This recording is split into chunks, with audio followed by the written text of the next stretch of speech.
The irrigation system is of course controlled by a central brain in our pump house, but as with everything in this day and age, it's all about smart technology, and our team of irrigation managers will actually have an app on their smartphone that allows them to follow what's happening in any particular field and to adjust accordingly as they go along.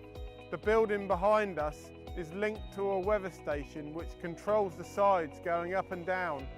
This then controls the temperature and humidity inside the building. So behind me here is our weather station.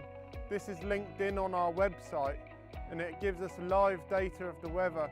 So we're able to look and record things like the rainfall, but also things like wind speed. It's important to know this because this enables us to know whether or not we can do certain applications on the field.